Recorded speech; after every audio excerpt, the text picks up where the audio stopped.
Now we are going to the Act 4 Scene 1. The triumvirate. The triumvirate form. This is another unpleasant scene which takes place in a room in Mark Antony's house. This was after the killing Caesar.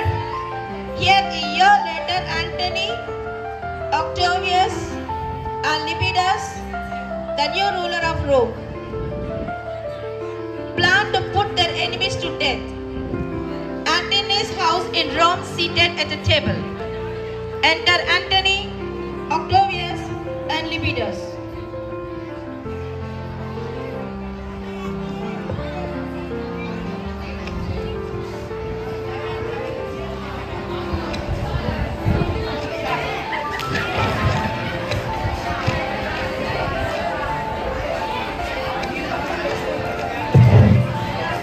All these men whose names have been ticked off are to be put to death.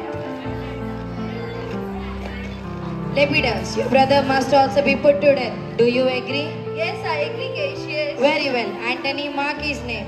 However, the conditions that Publius Antony's nephew will also die. Yes, he will die.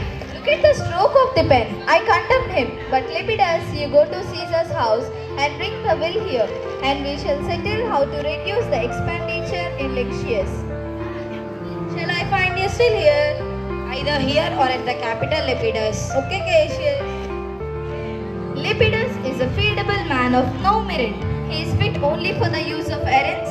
Is it fitting? Now that the world is to be divided between three rulers, and he should be one of the three.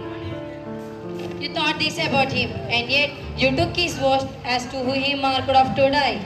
Octavius, I have lived longer than you, and therefore I am more experienced. Although we lay honors upon this man, and we do it to relieve ourselves like a load of will slander the man who lay upon us. He is like a donkey who carries gold sweat groans under the labor, and he is driven whatever direction we wish. Likewise, he will bear the responsibilities under our direction and guidance. Well said, Antony. Do as you please. But do not forget that he proved himself as a brave soldier. Octavius, listen, I have sent my horse to a plentiful supply of food, and I have trained him to stop, to fight, to take turns, to gallop straight on. All the movement of his body is controlled by my direction. Look, Lepidus also is like my horse who need to be led by someone he has much trained or instructed to go out. He has no personality or initiative.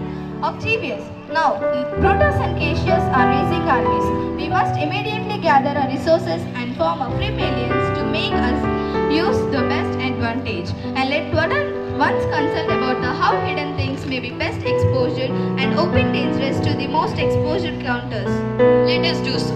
For we are like the bear which is tied to the stake and fighting against a ring of dogs. Some who smile at us have a fear in their secret hearts and cherish ill will like nesters.